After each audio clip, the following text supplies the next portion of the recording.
Everybody, welcome back. My name is Ryan. This is for Omni Lucid Media Games, and we're talking about our first game, Drakkar. So last time I was talking about the history of the Norse Chieftain.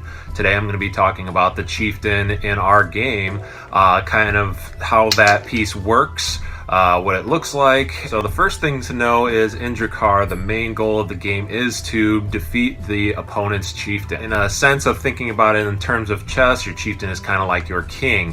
However, this is definitely not chess. Your chieftain is quite possibly the deadliest piece in your arsenal. They're not meant to just be sitting back and protected, or at least maybe that's not how you're going to play them. Maybe it is, but we'll see. But they are a very deadly piece. You definitely don't want to think of the chieftain as someone that just sits back and watches. So we'll get right into it. This was the original look of the chieftain. Try and get him in there nice and close for you guys. So he does have a shield, so he can block damage. He can take up to 3 damage on his shield. And that before he loses it. Also, because he has a shield, that means he can block for other pieces as well. On the back are the holes that let you know how much damage he can take to his actual health. Once you fill up all of the damage markers on his back, he's still alive. You still have to do at least 1 more damage to him to take him out of the game and win. You'll see that on all the pieces, not just the chieftain, but since he's the first piece that we're really showing off and talking about, I'll just explain that now.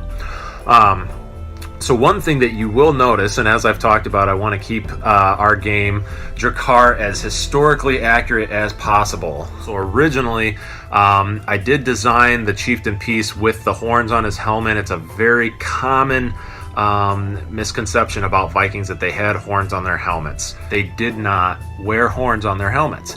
Now, into battle, that is. Now, that doesn't mean that they didn't ever wear them. Typically, Vikings would have horns on, or they could have horns on their helmets. Those helmets would be ceremonial, something that they would wear for any kind of offerings or like I said, a ceremony that they might be performing for the gods, for themselves, weddings, anything like that. Some of them would have had crowns that had horns on them. So it's not to say that they never wore them, but they did not wear helmets with horns on them into battle. What they would wear would be just a regular helmet. You will see historically that they did have the half helms that would have the nose guard. They would have where it would be a metal piece over their eye, which you will see in the updated version. So because originally we did that because we wanted to have another way to show that this is your chieftain, an easy to identify way. But it was something that always bothered me, so I took that out. I redesigned him because he's already the biggest piece on the board. You'll definitely be able to tell who the chieftain is without the horns. So the newer looking piece looks like this. I'll get him in nice and close for you. So there you can see I added the traditional helm. You can see he has the eye pieces. This one I haven't drilled the holes yet for the damage marker on his shield there, but he does still have the sword. He also, I put on him his little cape there because with the with the fur around the top and all that, because that is something that was pretty typical to chieftains. It also matches up pretty nicely with the artwork that Brian did for him. So this is something more likely what the piece will look like in the regular game. It's not going to look exactly like these pieces because these are the ones that I carved out of wood. The pieces that we'll have to put into a program, 3D render them, all that stuff. So this is just kind of the base of where we're starting at. It'll look something similar to these, but just wanted to show those to you guys. Now these are a couple of game pieces that we've been using in our prototype. These are the resin pieces, as you can see. You got the just the white resin for the chieftain there. It's a little harder to see, that's why I was showing you guys in the wood version. Chieftain has 3 actions. In his action, he can attack. So say this piece is there, he could attack that piece or any other square in his that is directly within his area or adjacent to him.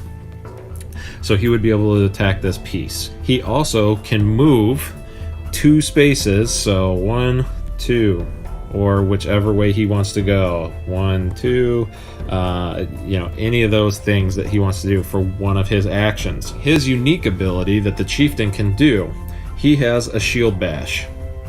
So the Chieftain is able to slam into a piece in front of him like this Berserker is. Now, if he does shield bash him, it does do 1 point of damage, and it also shoves him back 1 space away.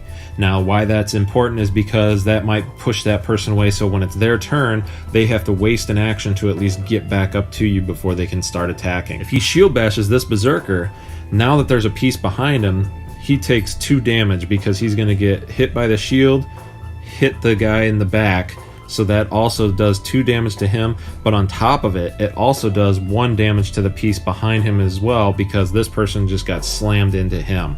So just like that, one shield bash can do a total of 3 points of damage between these 2 pieces. So that's where it makes them very, very deadly. You can shield bash and knock pieces off of the boat, off of the ship, I should say. These are ships, not boats. So in this scenario, we'll just flip these around and say the Chieftain has made it to a piece that's on the edge. He shield bashes this Berserker. That Berserker gets knocked into the water. Now, they're not out of it, but again, I will explain that in a different video, but it is possible. The Chieftains and Shield Maidens are the only pieces that can block for their other pieces. So that's where it gives them, as I said, lots of different actions, lots of different things that they can do. So those are some of the things that the Chieftain can do for you. So they got a lot of stuff, a lot of different actions that they can take. On top of that, there are cards involved with Jakar. So those cards that you play may in fact let them do something else, especially if you get the Chieftain's class card, which gives him a different ability that just happens to be something that comes with the card. I'll explain that in another video when I go through, I'll do a class cards specific video, just so that this one doesn't get too long for you guys. But that's the Chieftain piece. Hopefully you guys enjoy this one. If you have any other questions about it, please feel free to ask us in the comments, and I will make sure to answer those as soon as I see them. Like I said, though, there are more videos coming out, so I may definitely answer those in the future videos as well. But please don't be worried about asking them ahead of time. I'm more than happy to answer any questions that you guys have. So until next time, again, this is Ryan from Omnilucid Media Games. Please like, share, subscribe, all those things for us, and we'll just keep giving you more content here. So until next time, have a good one.